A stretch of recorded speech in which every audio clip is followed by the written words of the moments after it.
Welcome to Facts TV News, where everything is true. Manchester crash victim dies 2 days before 20th birthday. Tomorrow, November 5th, Mona Andy Forbes would have celebrated her 20th birthday. Instead, her family and friends will now have to plan her funeral after a traffic crash claimed her life on Friday. Forbes was one of 3 people killed in a 2-vehicle crash on the Melrose Hill bypass in Manchester. The identities of 2 men who died in the crash have not yet been ascertained. 10 people are admitted at hospital and 3 others treated and released from injuries sustained in the crash. Forbes and the 2 men were passengers in a taxi.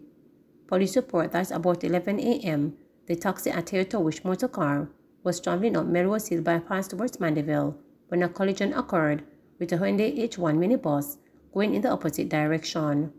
A reliable source told reporters that the minibus was transporting workers of a company contracted to blasting on the US $188 million Maypen to Williamsfield leg of Highway 2000. The workers were reportedly conducting a post-blast survey in the area.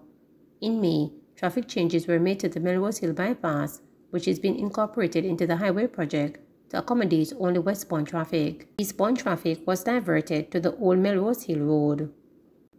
Drunken cop reportedly points gun at hotel security guard in St. Anne. A police corporal was arrested after allegedly becoming intoxicated and pointing his service pistol at a security guard, among other persons, at a hotel in Runaway Bay, St. Anne on Friday. Information reaching reporters is that the cop, who is assigned to the Major Investigation Division, was on the compound of the hotel in the afternoon drinking alcoholic beverages. It is alleged that he became inebriated and started to behave improperly before being confronted by a security officer. After being confronted by the security officer, the corporal reportedly pointed his gun at the guard and other persons. The security manager of the hotel reportedly then intervened, confiscating the cop's firearm and summoned the Runaway Bay police. Upon the arrival of the police, the firearm was handed over to them and the corporal handcuffed and taken to the Runaway Bay police station. It was unclear of the publication time if charges were laid against the cop. 2 men killed in a reported confrontation with St. James police. 2 unidentified men were shot to death during a confrontation with members of the Jamaica Constabulary Force in St. James on Friday night. Following the operation, 2 illegal firearms were also reportedly seized by the police. Reports are that 2 men were killed about 10:30 p.m. during a confrontation with the police in the Dallas section of Glenlevon. Commander of the St. James Police Division, Senior Superintendent Vernon Ellis, is cautioning family members to urge gunmen to make use of the gun amnesty, which came into effect. The parents and girlfriends of these gunmen who are playing around with illegal guns need to stand up and point out the new law that is common relative to firearms and help to keep them out of trouble. If it is that they decide not to hear, then you would have done your best. As the security forces, we cannot relent and we will enforce the laws, SSP Ellis pleaded. The gun amnesty period is for persons to turn in illegal guns. I am appealing to the gunmen to take this seriously.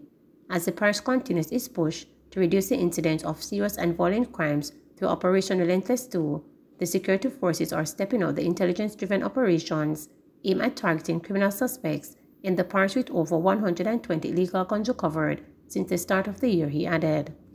Elderly man found wandering in Portmore, St. Catherine.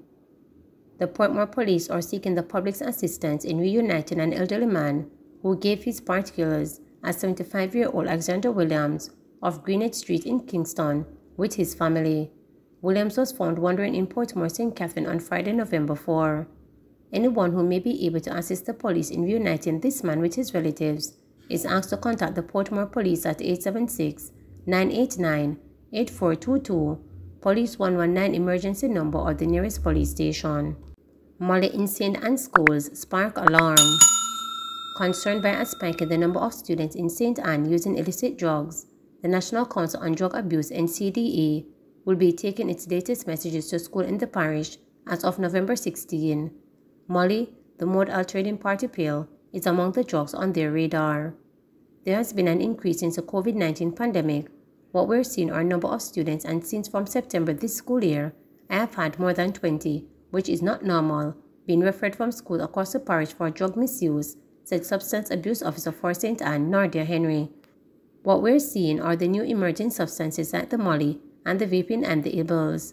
There have been a slight increase, To what percentage I can't speak to, but I can say that there has been an increase in what we're seeing, particularly for our adolescents, she added. Ferncourt High will be the first school visited by the NCDA in St. Anne as part of activities being staged across the country to mark Drug Awareness Month this year. We're embarking on a school tour. I cannot give you dates and names of all the schools right now where we're going to be, but I know that we will be in a few schools across the island.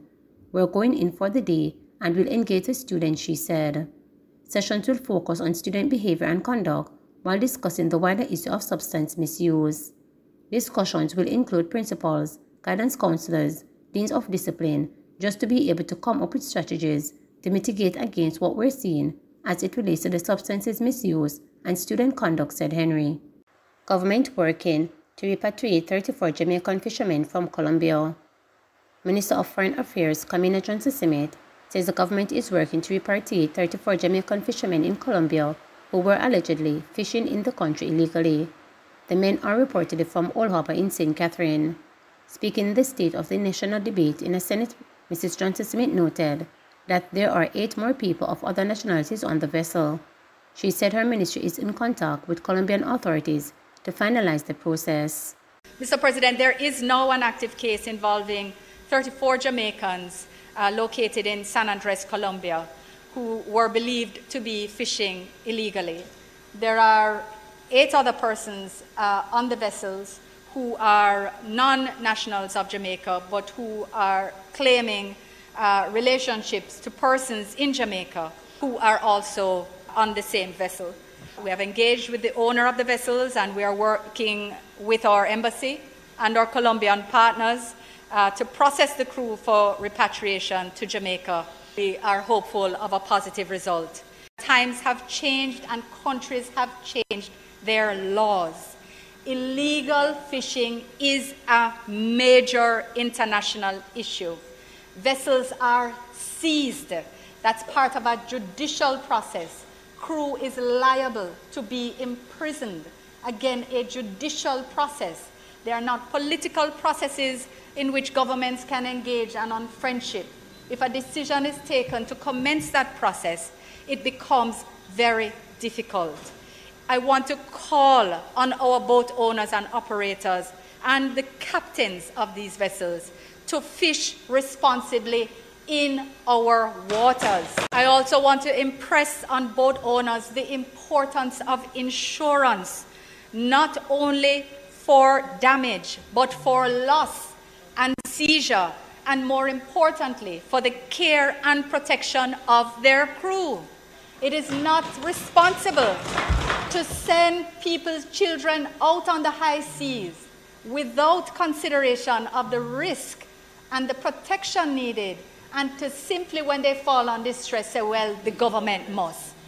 From the government's perspective, we will be working with the Ministry of Agriculture and Fisheries to establish a policy on treating these matters, because although we hope they will not continue to multiply, we do believe that we're in circumstances where we can no longer treat them in an ad hoc manner. We need a full policy. Police and Integrity Commission signed MOU to tackle corruption and organized crime. The Police and the Integrity Commission have joined forces in a bid to strengthen their capabilities in tackling corruption and organized crime. A memorandum of understanding was signed on Wednesday between Police Commissioner Major General Anthony Anderson and Executive Director Greg Christie. Commissioner Anderson noted that the partnership with the Integrity Commission is welcomed, as the police cannot fight corruption alone. The reason why stakeholder engagement is so important, of course, is because there's really nothing that we do alone. Almost anything that I can think of that we do is part of a chain of things that come together to deliver to the society what we want. And obviously our core business, which is crime control, has that. It starts with the legislators and ends up with the courts and even the corrections beyond that if found guilty. So we're part of that chain, and we have to make sure that we are a strong link in that chain. And so the nexus for us between organized crime and corruption is so clear. Almost inevitably, if you are going to carry out organized criminal activities, you have to corrupt officials. Otherwise, you can't be successful. Meantime, Christie noted that the MOU with the police is the third such agreement signed by the Integrity Commission with law enforcement entities, the other two being with the Financial Investigation Division and Major Organized Crime and Anti-Corruption Agency MOCA. He noted that organized crime poses a serious threat to the integrity of institutions and undermines public confidence. By our signing of this momentous MOU with the constabulary, we're putting the purveyors of corruption and their sponsors, whomever they may be, on notice. The Commission is particularly mindful of Jamaica's notorious association with organized crime. It is a malady that without question has its roots in corruption. In 2019, Jamaica was ranked by the World Economic Forum at number 7 in the world out of 141 countries on the problem of organized crime. If it is not confronted sooner rather than later, its threat to the integrity of our institutions and the undermining of public confidence in them is likely to deepen to the point of no return. To tackle corruption and organized crime in our country will necessarily require a coordinated effort among all key agencies of the state, particularly its law enforcement and anti-corruption agencies. And therein lies the serious implications for the JCF, Jamaica's leading law enforcement agency, and the Integrity Commission, Jamaica's lead anti-corruption agency. Please remember to subscribe, like, share, and click the notification